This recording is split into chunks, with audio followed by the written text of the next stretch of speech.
Hi friends. మనం ప్రపంచంలో ఎన్నో అద్భుతమైన నిర్మాణాలను చూస్తూ ఉంటాం.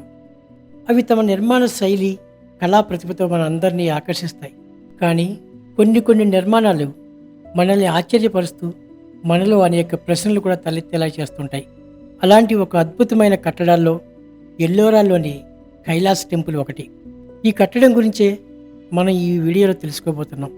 ఎల్లోరాలోని కైలాస దేవాలయం కేవలం ఒక దేవాలయంగా కాకుండా ఒక అసాధారణమైన శిల్పకళ మరియు ఇంజనీరింగ్ అద్భుతంగా చెప్పవచ్చు. ఇది కేవలం ఒక కట్టడం కాదు, ఒక చరిత్ర. ఆ చరిత్ర వెనక ఎన్నో రహస్యాలు దాగి ఉన్నాయి. ఆ రహస్యాల్ని ఇప్పుడు మనం తెలుసుకోబోతున్నాం.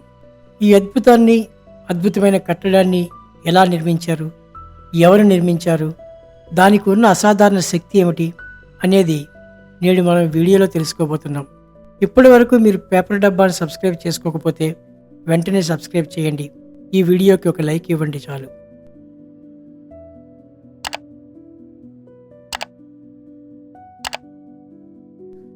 మన దేశంలో అడుగడుగున ఎన్నో దేవాలయాలు ఉన్నాయి. అవన్నీ ఒక ఎత్తు అయితే ఎల్లోరాలోని కైలాస దేవాలయం మరొక ఎత్తు. ప్రపంచంలోనే ఏకరాతితో చెక్కిన అతిపెద్ద, అత్యంత పురాతన ఆలయంగా ఈ దేవాలయం ప్రసిద్ధికెక్కింది. అద్భుతమైన వాస్తు నిర్మాణంగానూ పేరొందిన కైలాస దేవాలయం అటు చరిత్రకారులకి, ఇటు శాస్త్రజ్ఞులకి కూడా అంతుబట్టని రహస్యంగానే మిగిలిపోయింది. యునెస్కో వారసత్వ సంపదలను చోటు దక్కించుకున్న ఈ ఆలయం వెనుక ఎన్నో విశేషాలున్నాయి. సహ్యాద్రి పర్వత శ్రేణిలోని చరణాద్రి కొండల్లో ఉన్న ఎల్లోరాలోని 16వ గృహలోని ఏకశిలా నిర్మాణమే కైలాస దేవాలయం. అయితే ఈ ఆలయాన్ని ఎప్పుడు, ఎవరు, ఎలా నిర్మించారనే దాని పట్ల ఇప్పటికీ స్పష్టత లేదు. మీకు తెలిస్తే కింద కామెంట్ చేయండి. వందల సంవత్సరాల నాటిదని కొందరంటే, వేల సంవత్సరాల క్రితమే నిర్మించి ఉంటారని, తర్వాత కాలంలో మార్పులు చేసి ఉంటారని భావిస్తున్నారే తప్ప సరైన ఆధారం లేదు. ఇటీవల లభించిన కొన్ని ఆధారాల ప్రకారం క్రీస్తు శకం 8వ శతాబ్దంలో కృష్ణ వన్ అనే రాష్ట్ర కూట చక్రవర్తి నిర్మించినట్లు తెలుస్తుంది. అయితే కృష్ణ యజ్ఞవల్కి రచించిన కథా కల్పతరు అనే గ్రంథం ప్రకారం ఆ ప్రాంతాన్ని పాలించే యలు అనే రాజు ఒకసారి తీవ్రమైన అస్వస్థతకు గురవగా భర్త కోలుకుంటే శివుడికి గుడి కట్టిస్తానని, శిఖరాన్ని చూసే వరకు ఉపవాసం చేస్తానని రాణి మొక్కుకుందట. కోరుకున్నట్లే వ్యాధి తగ్గింది.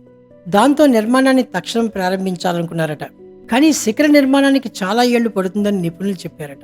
అప్పుడు పైతాన్ నగరం నుంచి వచ్చిన కోకస్ అనే వాస్తుశిల్పి పర్వతం పైనుంచి కిందకు చెక్కుతూ కొద్ది రోజుల్లోనే శిఖరాన్ని నిర్మించాడని, దాంతో రాణి ఉపవాస దీక్షను విరమించిందని చెబుతారు. ఆపై ఆలయాన్ని దశల వారీగా కట్టినట్లు తెలుస్తుంది. ఈ కథలో నిజానిజాల మాట ఎలా ఉన్నా ఆలయాన్ని పైనుంచి కిందకు చెక్కుకుంటూ కట్టారనేది మాత్రం అందరి విశ్వాసం.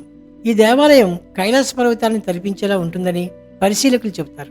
అందుకే శైవ భక్తులు ఈ ప్రదేశాన్ని శివుడి నివాస స్థలంగా భావించి అక్కడ ధ్యానం చేసుకుంటూ ఉంటారు.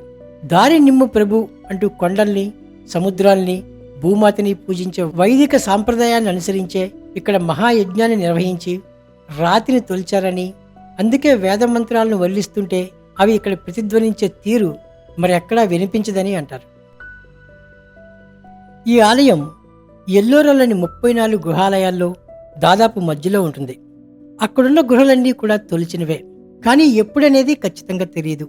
బహుశా 5 నుంచి 10వ శతాబ్దం మధ్యలో అయి ఉంటుందని కొందరు చరిత్రకారులు చెబుతూ ఉంటారు. కైలాసాలయానికి చుట్టూ ఉండే గోడ 276 అడుగుల పొడవు, 154 అడుగుల వెడల్పు, 100 అడుగుల ఎత్తు ఉంటుంది. హిందూ సాంప్రదాయంలో భాగమైన ఏనుగులు అక్కడి ఆలయం లోపల పైభాగంలోనూ కనిపిస్తాయి. ఆలయం మధ్యలోని గర్భగుడిలో శివుడు కొలువై ఉంటాడు. మిగిలిన గుడులకు భిన్నంగా ఈ ఆలయ శిఖరం చిన్నది. మధ్యలో ఉన్న మండపం నుంచి నంది వాహనం వరకు వంతెన లాంటి నిర్మాణం ఉంటుంది. నందికి 2 వైపులా ధ్వజస్తంభాలు 45 అడుగుల ఎత్తులో ఉంటాయి. ప్రాంగణంలో గర్భగుడితో పాటు గంగా, యమున, సరస్వతిల కోసం నిర్మించిన మందిరాలు ఉన్నాయి. గోడల మీద రామాయణ, మహాభారత గాథలు, శివపార్వతులు, వరాహమూర్తి, మహిషాసుర వధ ఇలా అన్నింటినీ చెక్కిన వైనం చూపరులను చిత్తరువులు చేస్తూ ఉంటుంది. రావణాసురుడు కైలాస పర్వతాన్ని పెకిలిస్తున్నట్లుగా చెక్కిన శిల్పం భారతీయ శిల్పకళలోనే అద్భుతమని చెబుతారు. ఈ శిల్పం కారణంగానే ఇది కైలాస దేవాలయంగా పేరొంది ఉండవచ్చని భావిస్తారు.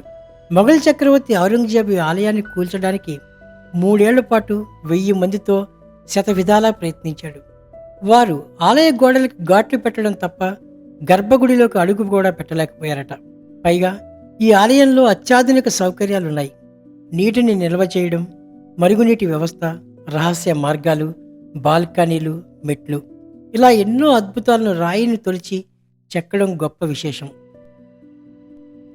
ఏ ఆలయాన్నైనా నేల మీద నుంచే కడతారు, కానీ కొండపై నుంచి కిందకు తొలుస్తూ కట్టిన ఆలయం ప్రపంచంలో ఇదొక్కటే. యు ఆకారంలో కనిపించే ఆలయాన్ని ఎటువైపు నుంచి చెక్కుకొచ్చారనేది నేటికీ తెలియలేదు. ప్రవేశ మార్గం దగ్గర ఉన్న విఘ్నేశ్వర శిల్పాన్ని బట్టి అక్కడి నుంచే ప్రారంభించారని ఊహిస్తున్నారు. మన సనాతన ధర్మానికి నిలువెత్తు సాక్ష్యాలు ఎన్నో ఉన్నాయి. వాటిలో ఒకటి ఎల్లోరా గృహంలోని కైలాస మందిరం. దీన్ని చూసిన వారు కానీ, దీని గురించి విన్నవారు కానీ ఆశ్చర్యపోక మానరు. ఒక కొండను తవ్వుతూ మధ్యలో ఎలాంటి జాయింట్ లేకుండా 100 అడుగుల ఎత్తులో గల మహా అద్భుత ఆలయాన్ని నిర్మించారు మన పూర్వీకులు. ఎలాంటి భారీ యంత్రాలు అందుబాటులో లేని సమయంలో ఎలా ఈ అద్భుతాన్ని నిర్మించారో ఇప్పటికీ ఎవరికీ అంతుబట్టడం లేదు. అలాంటి అద్భుతమైన ఏకశిల ఆలయం ఈ కైలాసనాథ ఆలయం. ప్రాచీన ఆలయాలన్నింటిలోకి పెద్దదైన ఈ ఏకరాతి ఆలయ నిర్మాణం కోసం 4 లక్షల టన్నుల రాతిని తొలిచినట్లు 18 సంవత్సరాల్లో కట్టినట్లు తెలుస్తుంది. కానీ 18 ఏళ్లలో విరామం లేకుండా తవ్విన 1,00,000 టన్నుల రాయిని తొలగించడం కూడా సాధ్యం కాదని, ఈ మొత్తం నిర్మాణాన్ని 7,000 మంది రాత్రి పగలు కట్టినా కనీసం 150 సంవత్సరాలు పడుతుందనేది కొందరు ఆర్కియాలజిస్టుల అంచనా. ఎంత గొప్ప సాంకేతిక విజ్ఞానాన్ని ఉపయోగించినా 18 ఏళ్లలో కట్టడం అసాధ్యమని అంటున్నారు.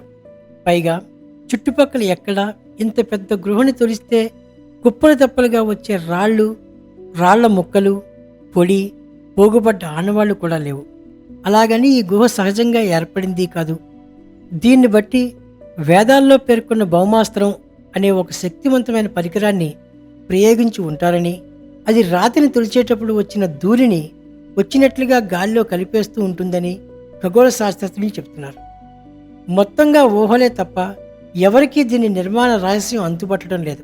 ఒకవేళ చక్రవర్తులే కట్టించి ఉంటే కనీసం ఎక్కడైనా దీనికి సంబంధించిన నమూనా కనిపించేది. అది దొరకలేదు. అందుకే ఆ సర్వేశ్వరుడే తనకు ఆవాసం కోసం ఈ ఆలయాన్ని నిర్మించి ఇక్కడికి వచ్చి విశ్రాంతి తీసుకుంటూ ఉంటాడని విశ్వసించేవాళ్ళు కోకొల్లలు. ఎందుకంటే కొన్ని చోట్ల మనిషి దూరలేని సందులు ఉన్నాయి. అలాగని రసాయనాలను వాడారని చెప్పలేం. అంటే ఢిల్లీ ఫుడ్స్ లాంటి సూక్ష్మ మనుషులు ఎవరైనా దీనికి సాయం చేసి ఉండవచ్చని కొందరు అంటున్నారు. ఈ ఊహలన్నీ పక్కన పెడితే క్రీస్తు పూర్వం 2వ శతాబ్దం నుంచి క్రీస్తు శకం 7వ శతాబ్దం మధ్యలో చేతి పనిముట్లతోనే నిర్మించారని, రోజుకి 16 గంటల చొప్పున పనిచేసి ఉంటారనేది మరో అంచనా. తొలిచే సమయంలో వెలుతురు కోసం అద్దాల మీద పడిన సూర్యకాంతిని ప్రతిబింబించేలా అద్దాలను అమర్చి ఉండవచ్చని ఒక వాదన. కానీ ఆలయం లోపల భాగాల్లో ఎన్ని అద్దాలను అమర్చినా సూర్యకాంతి పడే అవకాశమే లేదు. మహామునులు జ్ఞాననేత్రంతో చూసి చెబుతుంటే చీకట్లోనే శిల్పులు చెక్కి ఉండవచ్చు అనేవాళ్ళు ఉన్నారు. ఈ ఆలయాన్ని రూపశిల్పి ఎవరైనా కానీ అతనికి వేద విజ్ఞానం, వాస్తు నిర్మాణంలో అద్భుతమైన ప్రతిభా పాఠవాలు, 1000 మంది శిల్పులతో పనిచేయించగల నేర్పరితనం ఉండి తీరాలి. ఈ ఆలయంలోని మరో విశేషం సొరంగాలు. ఇవి 40 అడుగుల లోతు వరకు ఉంటాయని చెబుతారు. కెవాలియర్ లూయి అనే వ్యక్తి ఈ సొరంగంలోకి వెళ్ళాడని, పెద్ద లోహరాతి వేదికలు బ్యాటరీల సహాయంతో ఛార్జింగ్ అవుతున్నాయని, వాటి మీద 7 వ్యక్తులు కూర్చుని ఉన్నారని, మధ్యలోని వ్యక్తి రూపం అస్పష్టంగా ఉందని, కానీ ఆయన మాట్లాడుతున్నాడని చెప్పే కథలు ప్రచారంలో ఉన్నాయి. ఇక ఆలయంలోని శివలింగంపై పోసే నీళ్లు ఎక్కడికి వెళ్తున్నాయో ఎవ్వరికీ తెలియదు. ఈ సొరంగ నగరంలోకి వెళ్తాయని ఊహిస్తున్నారు. ప్రాంగణంలోని నేళ్లకు ఉన్న ఆ రంధ్రాలని గాలి, వెలుతురు కోసం ఏర్పాటు చేసినవి కావచ్చని ఊహిస్తున్నారు. వాటిల్లో పిల్లలు పడిపోయే ప్రమాదం ఉందనే ఉద్దేశంతో ప్రభుత్వం వాటిని మూసివేయించింది. అయితే అక్కడ విలువైన నిధులు ఉండవచ్చు, లేదంటే ఆలయం కింద అంత పెద్ద సొరంగాలు ఎందుకు తవ్వినట్లు అనేవారు ఉన్నారు. లేదా అవన్నీ ప్రాచీన నగరాల గుండ్రంగా ఉన్న ఈ రంధ్రాల్లోకి చిన్న మనుషులే పడతారు. ఆలయం మీద శిల్పాల్లోని రూపాలను చూస్తే అది నిజమే అన్నది మరికొందరు ఊహాగానం. ఏది ఏమైనా ఎన్నో అంతుబట్టని రహస్యాలకు నిర్ణయమైన ఎల్లోరాలోని కైలాస దేవాలయం చూసి తీరాల్సిందే.